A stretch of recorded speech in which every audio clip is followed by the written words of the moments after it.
Chapter 39.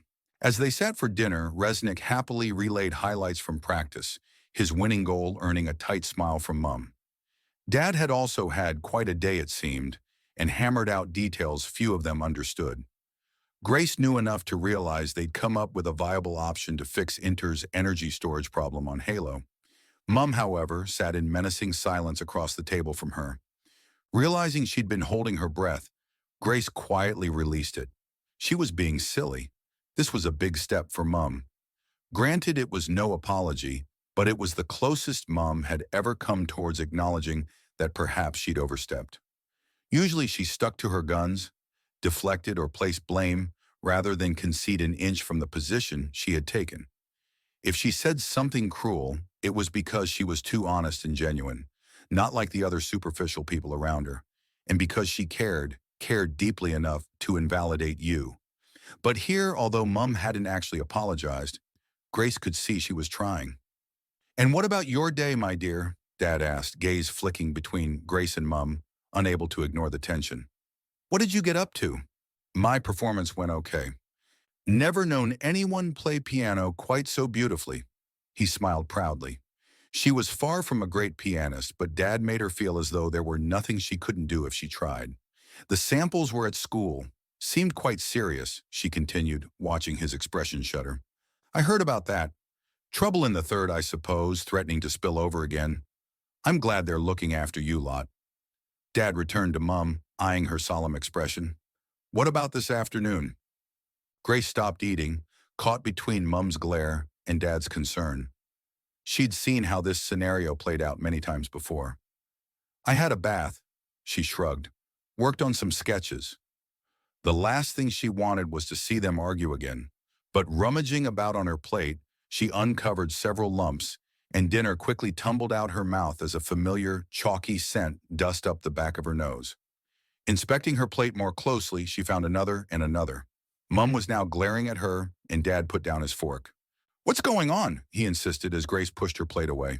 "Fussy," Mum snapped as Grace shook her head, Dad's gaze flicking impatiently between the two of them.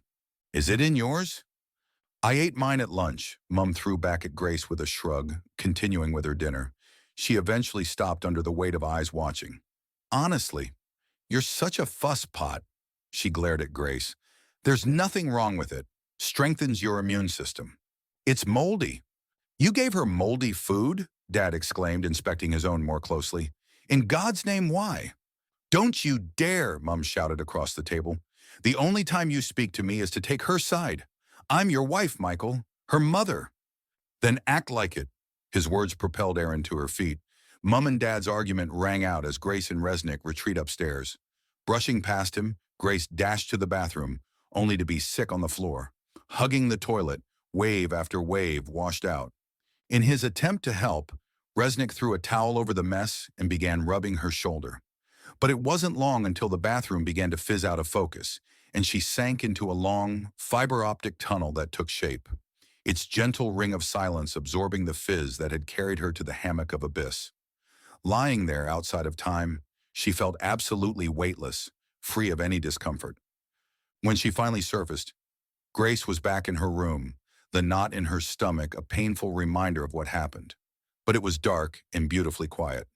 For a moment she thought she saw 87 sitting beside her and wondered if she were perhaps still dreaming. But his usual callous disposition had been replaced by one of methodical care. "Ouch!" "Perhaps not." She shrank back, something sharp having pierced the tip of her finger. Placebo, 87, forced a wry smile, tucking away the syringe, sobriety having extinguished his usual satire. He'd broken just about every rule, well, the few he'd planned to keep. His jaw firmed, mulling over just how to cover his tracks back at Inter. He'd felt her tether through Mobius weaken, her lifeline flicker. It was just a flicker, though reliving it increased a sense of rising panic he didn't care to entertain. He hadn't thought. Up felt down and down felt up, and he, for perhaps the first time, had overreacted, had lost control, albeit briefly. Icy flames glimmered behind the dark look in his eyes. That enhancer shot wouldn't just help her physically. She'd become far more formidable, aware of herself and the value of what she held. He had to act now, had to distract her, direct her energy. He groaned. Effort, the sudden increase, all but suffocating.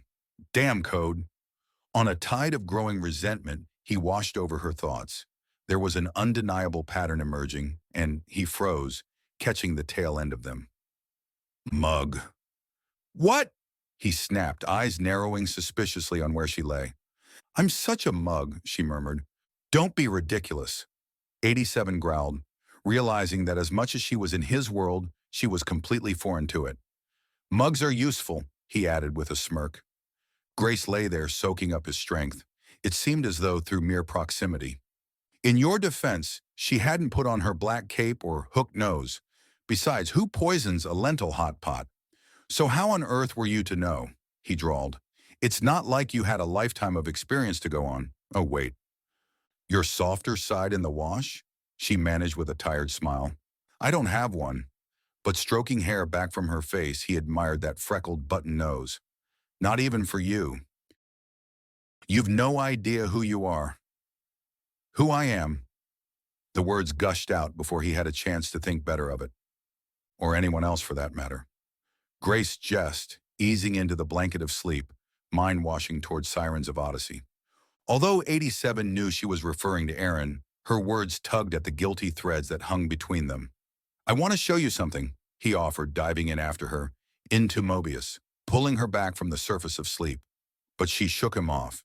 She needed to be still, to rest, to not think for once, and just bathe in the weightlessness of Mobius. So, multitask, he shrugged impatiently. Shh. Gently wafting him away, she sank on rising tides.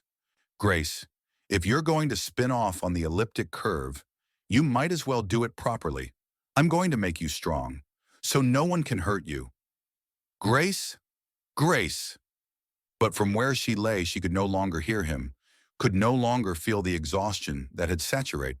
It felt as though some invisible satin sheet, a thin curtain pulled back, and she woke in a world outside of herself and time, to this familiar stranger. Annika woke in a cold room shroud in darkness, her head in a pool of light on the concrete floor. As she sat, someone yanked her to her feet. I can stand, she bit out, eyes glittering with angry accusation from where she hung. Shroud in darkness, surrounded by monsters.